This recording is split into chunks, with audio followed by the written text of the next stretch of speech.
Our guests are Charity Kagwendongo, who is the head Crime Prevention and Criminal Justice Program for Eastern Africa at the United Nations Office on Drugs and Crime,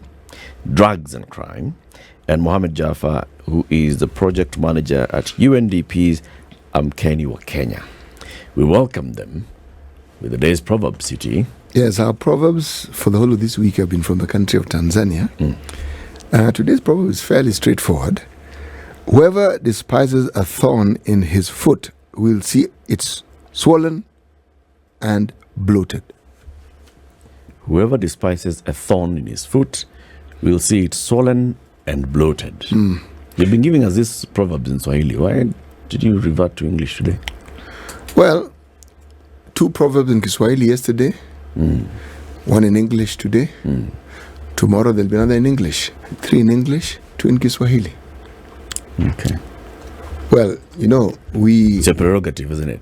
Isn't it just? So let's ask our guests whether they get it. Charity and Mohammed, welcome to Kenya's biggest conversation. Thank you so much. Thank you very much. It's good to have you here. Let me begin with you, Charity. When you hear this proverb, it's from Tanzania. Okay. Does it make any sense? Completely. Whoever despises a thorn in his foot will see it swollen or bloated. Let me just say, I don't think it's just Tanzania. It's an African proverb. It speaks really about our African wisdom, that nothing small should be ignored. And part of what we hope we're going to be discussing today is people like in our prison populations, those who we just put aside and might be locked up and think, the problem will go away. Or our vulnerable people are those living with disabilities, those living, the people that you just see walking around the streets. It's truly the thorn that will later on become bloated and come to attack you. I'm sure my colleague here who works with UNDP will talk a little bit more about what they do. But our work here within UNODC, we look at vulnerable populations. We're working at supporting Kenya and the countries around us in Eastern Africa, at looking at how are we going to really reach that goal that we all set up, this visionary goal, Goal 16, peaceful societies. Yeah, how are we going to live in a peaceful society? We can't ignore that thorn. And that is how I find this relating to the work that we're doing. Very well put. Very well put. Mohammed. Yeah, thank you very much, Eric, and our friends for inviting us here. And I was trying to translate the Swahili equivalent after I had my brother here saying that it's from Tanzania. Na wanakuambia kwa unaweza ukachukulia jambo liwe rahisi sana. So the moment umechukulia kwa urahisi, pia unaweza ukapata suluhu kwa urahisi vile vile. So depending with the angle that we try to look at problems, then the faster solutions we do get. And as Charity says, we try to work with the vulnerable, and a language that we are trying really to fight by calling some other people indigent, but wale ambao wachochole ambao hawajiwezi.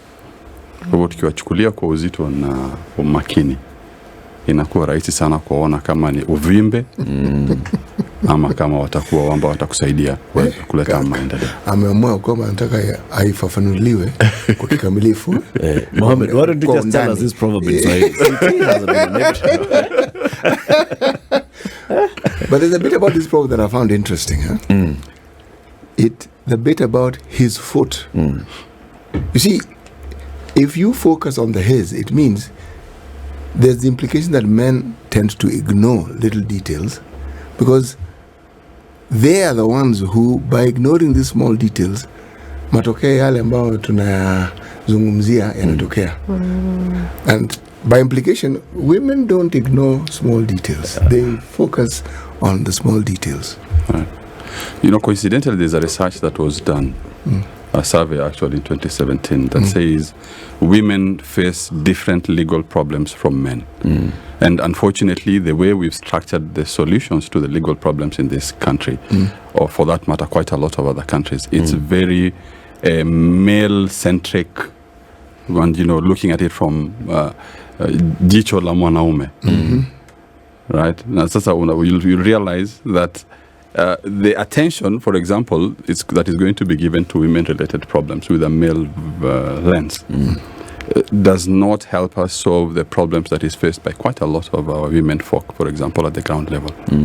And that is why, for example, UNDP Mkeni Kenya tries to work with civil society organizations to help us regenerate or redirect some of those conversations to ensure that we are offering an all-inclusive community solution.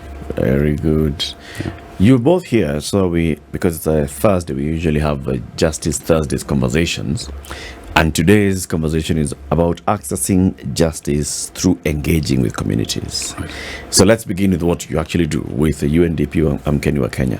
What exactly is it all about, and how do you engage with communities to access justice? Right. Even looking at the title, Mkeni Kenya, borrowed quite a lot from our national anthem. Mkeni ndugu zetu. So Mkeni Kenya is that clarion call asking us, let us rise, let us hold hands together, let us be together and fight for that democratic society that we are looking for that community engagement that we are looking for those community-driven solutions that we are looking for. So it's what we call a civil society facility. And for that matter, it's a flagship project for the UNDP in the sense that the traditional UNDP client has been government. Yeah. But what we realize is there's quite a lot of lack or quite a lot of absence of the community voices in wanasema serikali ni yetu sio. But mara nyingi we keep forgetting yetu, who's that yetu? And now that's why Mkeni Kenya works very closely with civil society organizations. One, in the sense of trying to build their capacity and also ourselves learning from them what are the challenges, for example, that are facing the ordinary Kenyan. And how do we sometimes talk truth to amongst ourselves as well as to truth to power. So what Mkeni Kenya has done since 2008 is support quite a number of civil society organizations, one directly with funds to run legal aid programs, for example. That is the most recent that we've just concluded. And what we realize is the cost of legal representation, or generally just legal costs in this country, are quite prohibitive for quite a number of our ordinary Kenyans. So what we try to do as Mkeni Kenya is create platforms where we can easily have Wanjiko, Halima, Naliaka, and all of us easily either representing ourselves or trying to get solutions to the legal problems that are facing us. As I said, for example, the legal problems facing women are totally different from the legal problems, for example, that are facing our youth and our men. So what Mkeni Kenya tries to do is support these civil society organizations to initiate conversations at that community level of how they will want to solve their problems. And that is why we have things like alternative justice systems, which we've realized quite a number of Kenyans, for example, don't go to court due to quite a number of factors. It could be due to the cost that is associated with the legal service. It could be the distance from the courts. Yeah. It could be the fear of courts, and thereby trying to utilize our traditional justice systems more and making them a little bit more adaptable and adaptive to the current situation. So the civil society organizations that we are currently working with, for example, include paralegals. Paralegals wanaitwa wakili mashinani. Because saizi, when you go to Jaffa putting on his suit in his office with all those files piled in front of him, sometimes can be very intimidating. But when you have that wakili wa mashinani coming to you and asking you, Eric, ni shida gani ambayo tunasikia hapa inakusumbua? Then we are easily trying to make that conversation adaptable and very engaging. How many organizations are you working with currently? Since our justice space, we work with quite a number of organizations. Since inception, we've worked with more than 700, rolling out funds to the tune of up to 15 million US dollars, and currently working in 17 counties. Okay, so amongst other things that we try to do is help, or rather work very closely with the civil society organizations to improve accountability structures, really at that county level, because you'll realize since 2010, the governance structure has changed in this country. So how do we ensure that we put the ordinary Kenyan right at the center of that discussion and in the devolution structure? And public participation, luckily, has been is one of those things that the Katiba talks about quite strongly. And now we do not want to see a situation where involvement of the community is just to tick a box. So what we are trying to do with the civil society organizations is show the centrality of the ordinary Kenyan in that whole discussion, and thereby wenyewe wanakuja kujitetea. How does that work? Especially on this public participation, because it has looked quite some as though it has been a tick-the-box exercise. Right. And how do we say that it will be clear that whatever will be done for development then comes as a result of the Kenyans' voice being heard? That it is the thing that Kenyans have said they want and how it should run that should happen, all within reason, of course. Right. But it doesn't look as though, public participation really then feeds into decisions that are made, unfortunately. How does that play out? The thing is, we need to invest in structures, and I'm sure my sister Charity here will come to talk about, for example, how they are supporting the judiciary. Because the judiciary has been also one of those bastions, really, of defense of the ordinary Kenyan. Because when, for example, we've realized an agency of government, for example, is just conducting that public participation just for purposes of ticking the box and thereby not representing the real voice of the ordinary Kenyan, when we go to courts have been very willing to listen, which is a very huge change. So it's a conversation that will change really over time. We are on the right path. We've managed to make quite a lot of strides. But due to the nature of our governance system of every 5 years, for example, changing, then with every new entrant, we will have to reset. Exactly, reset. So the thing is, how do we make sure that the community or the Kenyan, for example, Mohammed Jaffa being in, I'm a proud son of the county of Laikipia. Sitting in Laikipia County, I will openly criticize or openly talk to the next government that is coming in, both at that national and at the local level. So what we need to do more is ensure that we are placing a lot of effort and emphasis at that community level, and thereby sisi tuamke kama wa Kenya, and we see that this in yetu na haijaenda. Yeah. Charity, at the United Nations Office on Drugs and Crime, Mohammed just hinted that you engage a lot with the judiciary on seeing how the judiciary can better serve people, so there's greater access to justice. What exactly do you do on that front?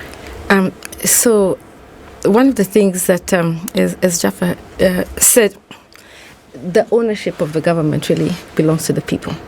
And the structures of government, including the judiciary, are made to serve the people.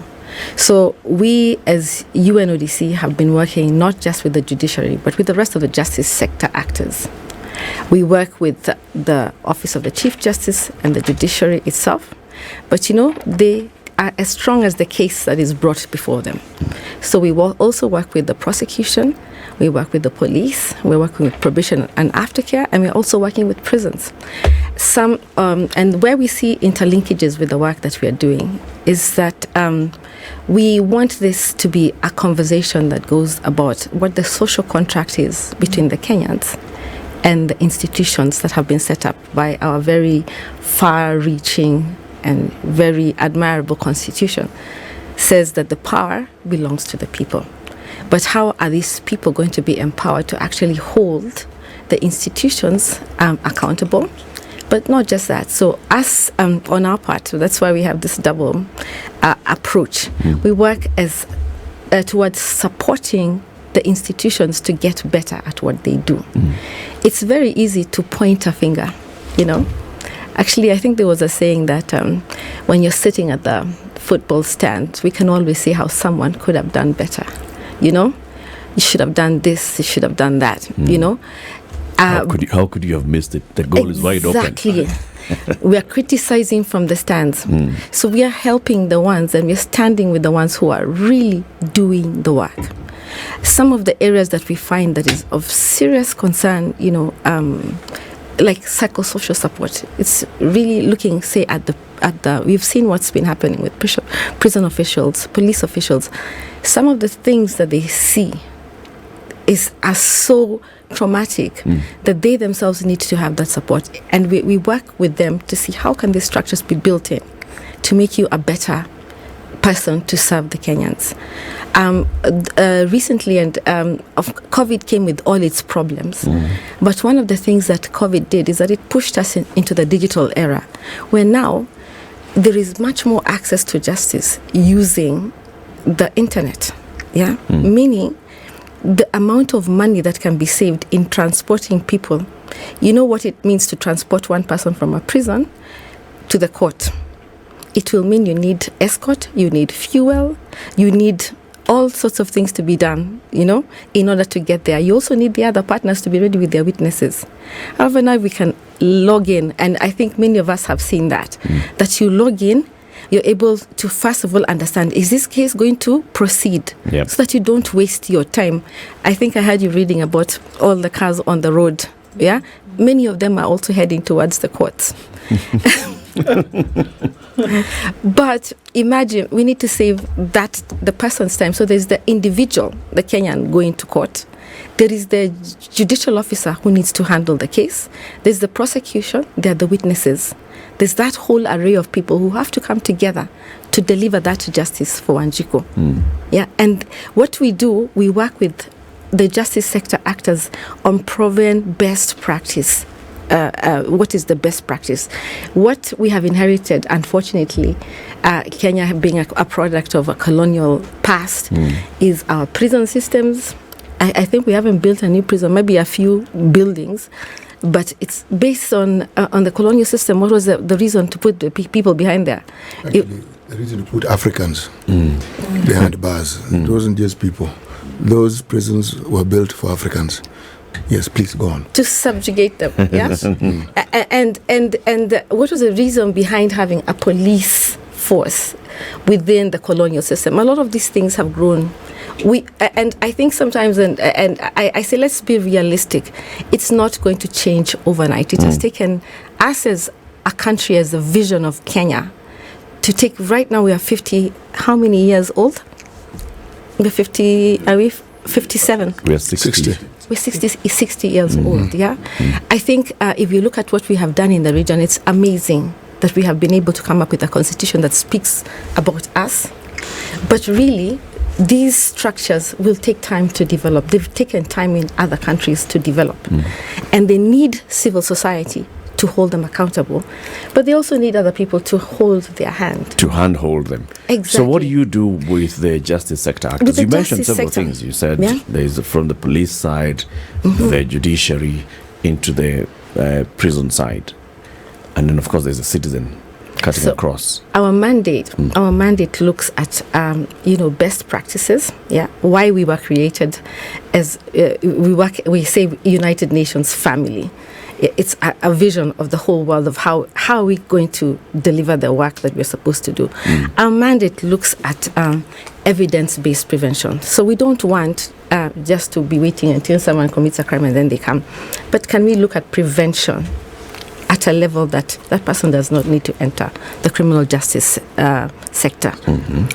We also look at building the skills of those who are already inside the criminal justice sector with 21st century knowledge. Many of us went to school many years ago. Things have changed. Yeah, crime has evolved. We have to evolve and learn. So we work at building the skills of the justice sector. We also work with looking at, getting, best practices from even within the region, not just the West or other developed country, so-called developed, but working within the region to say, what is the best way to address a problem that is facing us? I tell people that when it comes to the police, for example, it's very easy to point a finger until you need to call them at night when your house is being attacked and you need them to be there. So we need to understand that this is a community, a country that we are building together. The vision of Kenya needs all of us to work. We need to have faith in our institutions. When we need Kenya to hold them accountable and say, guys, you promised this. This is what you're supposed to do. This is what we ask for you to deliver. Because the power belongs to us. The people. Yeah. Does it really? Yes, it does. How? Bob Marley talks about emancipate yourself from mental slavery. None but ourselves. None but ourselves can free our mind. Fine. Right. Bob had it spot on, but what does it mean? The thing is now, how do we look at it from that angle of emancipating ourselves? And lucky enough, structures, for example, in this country are beginning to work. As Charity says, we've taken a very long stride to get to where we are. We need to put quite a lot of strength in our institutions. Why have you taken a long stride? So I'm asking, this is a question that really, it's a question for all of us as Kenyans, yeah? But we should also be kind to ourselves. Why? Kind in the sense that we have accomplished, if you look at what we are in the region again, we have accomplished a community that can deliver an election, whether it is very there's a lot of contention, whatever the problem is, and we continue on with life. I give an example of recently talking to a friend of mine from Nigeria who was asking, are you people really in elections? I said, yes, very highly contended ones, yeah? But life went on, yeah? We must celebrate our wins. We must celebrate this country and the wins that we have gotten, and then encourage those who are at the forefront delivering what we have put them in the office. It's a really hot seat to be there. To be in that seat of the Chief Justice, it's not an easy seat, yeah? And it's easy to criticize again, but not to understand what it means. Those seats aren't voluntary. People actually go and say yes. They want, and this we is have to apply. I understand. We can all sit back. However, the individuals who sit in these positions are not doing it on a voluntary basis. They're not saying, "Oh, let me volunteer." They're not saying, "Let me volunteer."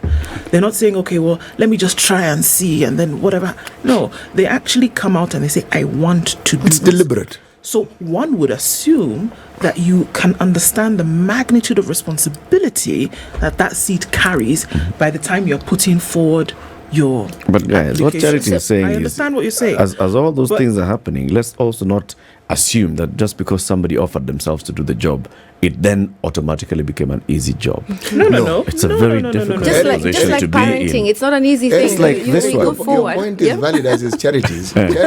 I understand Charity be saying, look, let's not be all gung-ho negative, where all we do is look at faults the whole day. I mean, the sky is clear and you're looking for a dark cloud. And it's clear. You can see it's clear, but you're saying just give it a moment, there'll be a cloud. Don't be too optimistic. There's a cloud. Right. And she is right. But the freedoms that she speaks of, they are profound. The manifestation of those freedoms, this conversation we're having right here, okay? And it is true. And credit should be given where it is due. Now, why you hear or where you see me bringing out my clause is for a very simple reason. Okay. That is the ecosystem within which everything that we find wrong in this country thrives. Because Kenyans are tolerant. Right. Kenyans will understand. Kenyans will supplement the government where they fail and find ways of just coping and getting on with their lives. Right. That is why you find me taking the position that I am taking. Right. Instead of it being something which the government says, let's build on this and propel the country to the next level. We sit back and compare ourselves to our neighboring banana republics, and the mismanagement that their leaders have of their country. Say, you see, we are better than these people. How do you compare yourself with such? That isn't the point of comparison. Right. The point of comparison ought to be people who've gotten these things right. Right. Where this electoral process goes beyond what ours is, to the point where you know that your vote actually counts. You're not looking behind, not here where you vote and God alone knows what your vote does. Take a break, City. Let's go on holiday. No, we don't need It's time for a break. 28 minutes to 8 o'clock. Kenya's biggest conversation. We're having a Justice Thursday conversation, and our guests in the studio are from the UN. One is from the United Nations Office on Drugs and Crime, Charity Kagwe-Ndongo. She's the head of the Crime Prevention and Criminal Justice Program for Eastern Africa. And Mohamed Jaffa is from UNDP, the project manager for Amkeni wa Kenya. They're here to talk about how we can access justice by engaging communities through civil society organizations. This is The Situation Room the only way to start your day. We continue a conversation with Charity and Mohammed from different UN offices, UNDP and UNODC. We're talking about access to justice through communities and working with the civil society. Mohammed, you mentioned something that you do as at Amkeni Kenya. You support civil society organizations that also come in to help communities access justice better. Legal aid is something that you mentioned. Right. And I'm sure CT was like, because he talks about it all the time. Tell us what this is and what you do, which organizations you've worked with. If I may cite as recent example, we are working with the European Union, which supports 12 counties in where we are providing legal aid through civil society organizations. So each of those counties has a different profile of human rights violations. For example, when you go to the coast, you'll see quite a number of land-related violations of rights. And the organizations that are being supported by Amkeni Kenya, for example, in the coast, one of the major things they try to do is, one, empower the community to, approach either the institutions of government or even sometimes even draft their own pleadings. One very good example, for example, we have an organization called the Wema Justice Center. I paid a visit with them a couple of months back where we went to the prisons. And the number of cases that those guys managed to assist the inmates process their own cases, either adjustment of the sentences, applying for bonds and being released from the prisons, and, even drafting their own pleadings, because most of them are unable to afford the cost that comes with hiring a lawyer. So through the organizations that Amkeni Kenya supports, we are able to see, for example, quite a number of people being released from prisons, right? Because either they did not have the bond, they've been trained or they've been educated on how to ask court to adjust and what kind of situations they can present to actually show they can, ask for leniency from court, for example. Instead of us continuing to clog our justice system, a Charity was saying, for example, how do we try to make sure that they don't even get into that criminal justice system, for example. So what we do at that community level, for example, again, is trying to educate a lot of our people on what are the factors, for example, that might lead you to clash with the criminal law. Justice, with the law. Okay, and again, I remember I mentioned there is research that was done, it's a while back, that is 2017, where more than 60% of Kenyans seek legal advice from informal sources, including family members. Right? The reason as to why they do this is, one, because of the inability to afford those legal services. They go to the chiefs, for example, which was also rated quite highly in terms of solving family-related problems. Okay, so what Amkeni Kenya does, it's identifying what are those channels that our people are comfortable with, right? How do we try to make them slightly better? And how do we make it easier for them to access also our courts, because they are also entitled to accessing the courts. So we worked also, for example, with the Law Society of Kenya, because we realized that at that level, we did not want a conflict, for example, between the paralegals and the lawyers, because you'll think that there's that shrinking space of legal service. But by working with the Law Society of Kenya, one is we try to tap into the pro bono services that quite a lot of lawyers will really want to feed into. Okay, so we have quite a lot of lawyers also volunteering within the civil society organizations that we are working with to represent some of those hard cases, if I may call them so, to take them to court and even sometimes try to negotiate outside court.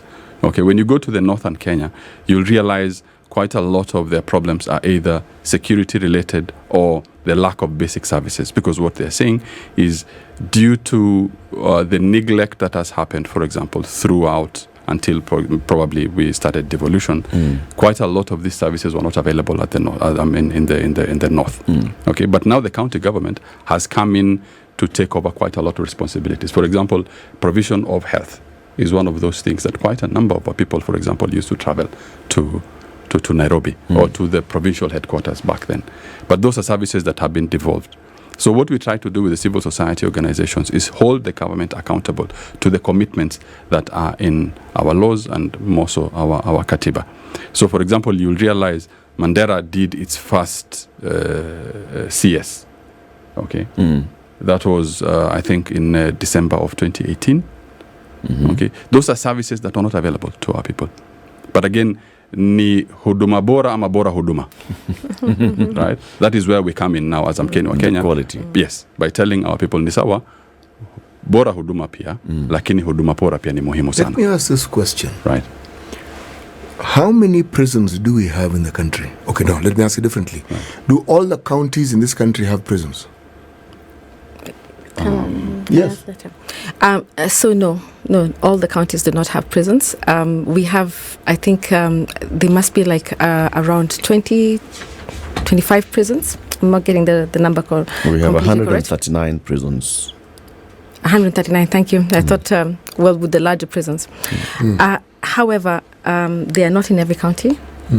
And one of the problems that we have is people being imprisoned away from their home counties, away from their people, so that their families getting access to them becomes even difficult. So if you're taken to Kisumu, if you're from Mombasa, nobody will visit you from your family. So if you plan to come back, it becomes very difficult when it comes to reintegration. So looking at that particular aspect, although we have all those number of prisons, we also have the largest number of overcrowding of prisons, one of the largest numbers of overcrowding of prisons. What Jaffa is saying is most of them do not need to be inside there. If you're in there for something that you could be bailed out of, and you are asking what you were doing with the judiciary and the other institutions, a bail and bond policy was one of the ones that we worked with the judiciary. When it came to the bail and bond policy, it was about making it more efficient for people. So that means 500 shillings might sound like a lot of bail to somebody, depending on who you are. Yeah. 500,000 is nothing to somebody else. So the bail and bond policy is supposed to really look at your situation. You have a right to bail. But how is that right going to be implemented? So that's why we work as two arms. The arms that talks about your right to legal representation, the Jaffa's team has been working, and us who work with bringing up changes within the justice sector, or even supporting them on changes like that of bail and bond. When you say you support them, what does that mean? So what do you do? Developing policies. So you looking give at the technical best assistance. Technical assistance. That is what UNODC does. Technical assistance. Can I ask, sorry, I just want to, so that I can understand, when we talk about developing policy, for whom to follow? So the policy is for the judicial officers. Okay. Yeah. So now, when this policy is developed, is the assumption that there is no strategy that they follow for this? No. So Okay. what has happened is it's already in law. So if you want to change some of those things and change the approach that is done, look at the policy so that across the board, what is happening in Mandera is not different from what is happening in Kisumu. Yeah, there is more or less. You see, as we know, we have independence of the judiciary. So the magistrate could decide what they want to decide in Kisumu based on the law. Right. Yeah, but there can be a policy that comes and says this is what we are trying to follow. That everybody should follow across Yes, board. across the board. Okay. Led by the Office of the Chief Justice. Sometimes in order to understand the full picture, then we must understand, the details. I want to go back to something that you talked about, just as an example, so that we can see how this is playing out. You talked about, Kenya has some of the largest numbers of overcrowding in prisons. Where? In the world? In East Africa? On the continent? What are we talking about? On the continent and in the world, actually. But that's a world problem. It's not just a Kenya problem. No, I understand. Yeah. There's a reason why I'm asking this. So Kenya has one of the largest numbers of overcrowding in prisons. It is not because there are, people who have committed an offense, people who've committed crimes, right? But from numbers that we have seen, for example, we know that this overcrowding is due to this very thing that we're talking about now. Right. People cannot afford bail. People cannot afford what the bond is. People do not have access to representation. Somebody could be in remand for months because of a traffic offense, because they've not had somebody to represent them. Somebody is behind bars again for a year plus because they could not raise the bail of 10,000 shillings, 5,000 shillings. Now, are we saying, looking at this number, that the judiciary in the country at the moment is not able to look at the numbers, because if we can come up with statistics, then it is clear to everybody. Not able to come up with a policy that guides, that says, can we have things like instant justice that we see in these other countries that we compare to? The traffic ticketing system, for example, in the US is an instant thing. You get a ticket, you come, you pay, you go. Not being locked up, until you can then afford to do the thing. Or if you don't pay, then they rack it up and then you're called before court. The policy that we're talking about, is it so difficult to be able to look at a situation and then decide what ought to be done and then actually do it? The overcrowding in prisons has been a conversation for years, and still seems that nothing is being done about it. So my question is it so it seems to be so difficult, and even when then the policy comes about, how soon then do you start to see the results of some of these things? Okay. So one, as I said, it's a world problem. It's not just a Kenya problem. Two, what you're talking about is actually being discussed already, the instant fine. It's something I think that is being discussed. Three, let me just say I'm not representing the Kenyan government as I speak here. I am just saying that we work with technical assistance.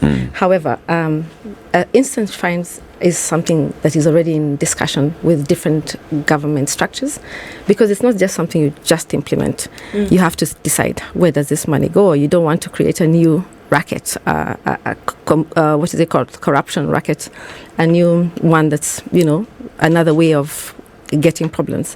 So there needs to be a whole structure, because it's not just one institution that is involved in that. There's need to change the law. The law is already there that says this is what happens when you commit an offense. If you want to change it, it has to be changed according to the way it's supposed to be done. An amendment to the law. There has to be structures that are made. There has to be those training of the police, training of the judiciary, training of the staff. Unfortunately, I feel, and maybe going back to what you were saying, this is something that has been done in other countries, sometimes right, sometimes wrong, because you don't want to create a new avenue, as let's say, of public officers being able to take funding or money away from the people. What is happening right now? You can say stealing. It's okay. You could. Yes. However, it is in the process. I think in NCAJ, let me just say, in NCAJ, there's already a committee that's looking at how to do this in a multi-sectoral approach. That is kizungu mingi. No. That is kizungu mingi. The problem is you expect everybody. We've had the CJ here. Quick results. Not you expect. You Just expect results. So you're supposed to get results, but there is no. It's not going to be what is called silver bullet. Yeah, you have to take a process. We did not reach here. What would it we take, are here Charity, 60 for years. a woman who's taken before a judge, a judicial officer, let's say a magistrate, and this woman has been arrested on the street, and the police who have arrested her and the prosecutor brings to court and says, we arrested this woman because she was hawking in the streets of Nairobi. Yeah. Okay? What would it take for a judicial officer to actually ask that woman, what were you hawking? Do you have children at home? Can you afford 500 shillings?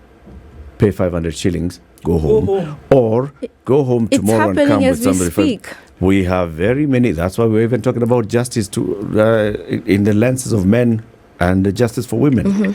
We had the PS for Correctional Services here the other day. 300 children below the age of 4 are in prison with their mothers. Most of these cases, over 70% of them, petty offenses. 87% to be specific. Petty offenses. What kind of policy is this that would need to be, implemented and look at multi-sectoral kizungu mingi that would make a magistrate just say, pay 100 bob, go home? And when it involves children, why do we need to apply this let's go slowly and watch and wait as we see it evolving? Less to introduce corruption. No, there are certain situations, but we're not battering you on the head here. We're just telling you that some of these cases, we understand the need to be cautious and to move gently and to move cautiously, but some of these things have an urgency to them. So maybe I think sometimes you can if you're not right at the ground, you don't understand and see the changes that are happening. You're saying we don't understand this. Okay, so there's a lot happening, just that we don't see it. Yeah, we work hand in hand, sometimes at a very low level with the justice sector actors. So there are instances, like as you said, that people are held for a long time, but there are also some amazing instances where people look. The idea sometimes is not just to release a person, because you can release that person. You just say this person stole a chicken, so they should go back. But maybe if this has been a problem that has continued, you send them back and they get mob justice and killed. And that is one of the things that happen. Or you send them back and the community does not accept them back because they think the justice has not been served. True. The idea of justice for most of us as Kenyans, and you have seen that, yes. We believe that unless you go to prison, you have not served your debt to society. You know why we think that way? Wait, before, let me finish. Yeah? The idea of what justice actually means has got to change. We most recently had a case of a boy who is behind in a rehabilitation center because of stealing 1,000 shillings. And it was actually agreed that he's better off there because he was a consistent thief. And if you continually steal like that, believe you me, you will be caught and there will be no mercy. Charity, Yeah? that is the exception. Child is The reason being why treated we have a and problem, given psychological assistance and also being helped by the state. that So it's easy to throw stones it's an at the emotional, people doing the personal work. story which touches everyone's heart. I'm going to let Jaffa The take some of this reason why this justice system has the problem it does is because it is perceived as not serving all with the same yardstick. Right. But actually, it should not. That is, I think so, because we need to tailor-make solutions to the problems of our respective communities. Yes, we do. Yes. When you have glaring crimes that actually affect the entire nation, and the perpetrators or those who are accused are known, persistently, we never see any. Literally, we do not see justice. There are court cases which go on forever until people die. Right. So it's like they die with the cases. Right. Everything that Charity is saying is true. True. And she is right in that you really want to look at the most vulnerable and look at how this system treats these vulnerable people, because that's probably the yardstick by which we will be judged. But then, when you have a situation where people divert, for instance, national resources to their own end, that now is a crime against humanity. In progressive countries like China, they shoot you. Okay? You know what Charity said. Unfortunately, we see the best solution to those many crimes as jail. So it's going to take quite a lot to actually change the mindset. Yeah. But quite a lot of things are happening. And again, I will go back to saying, for example, the utilization of alternative justice systems. Actually, I don't know why we're referring to them as alternative while it's used by big... It's actually the most common justice system. Exactly. So if we, for purposes of this discussion, call it the mainstream justice system. We call it the primary justice system. Right? You know, because then realizing that, for example, that chicken thief, at that, for example, level in the village, we find ourselves wanting to interrogate a little bit more in Nini Meleta Yoshida. As you said, for example, the magistrate asking, what's your problem? 1,000 shillings, go. Okay. But we need to make sure that when he goes back to that community, as Charity says, that person will be safe. Isikwetu ni kizungu mingi though. I understand what Eric, you're saying, because we also take this as an opportunity of trying to get what is the angle that comes from Jaffa, consider city. Yes. That 1,000, even that 100 may not be available. Right. But can somebody not stand surety on their own recognizance? Because that is also acceptable. Now, actually, city, that's happening quite a lot. You'll realize quite a lot. Before I joined the UNDP, I was practicing. Yeah. And you'll realize the magistrate or the judge, anakuambia, how much can you afford? He's like, I'm releasing on your own cognizance. Yeah. It's not as popular as we would want it. Okay, but again, when cases like the Murwatetu case that helped judges get more power, so to speak, because unfortunately sometimes they are boxed in, a sentencing requirement, saying that the maximum sentence here is death or the minimum sentence is death. But what that court case, for example, enabled us to do is give back power to that judicial authority, the judicial officer, saying that I can try to consider other factors and thereby, give a different sentence. Give a different sentence. So that conversation will not have happened 5 years ago. But it's happening now. It's happening now. No, actually, Charity and Mohammed, what we're saying is there's a lot that has happened. For sure. We have justice conversations here every Thursday, and we know there's a lot that's happening. Right. All we're just saying is, as you spend all this time and effort and offering technical assistance and all, we just sit back and we are voicing your frustration. Right. 8 years offering technical assistance, and how much have we moved this needle? Yeah. Okay. Yeah. And we thank you for coming and joining us today. You'll come again soon. Thank you very much, guys. Charity Kagwe-Ndongo is the head Crime Prevention and Criminal Justice Program for Eastern Africa at the United Nations Office on Drugs and Crime, and Mohammed Jaffa is a program manager at UNDP Amkeni wa Kenya program.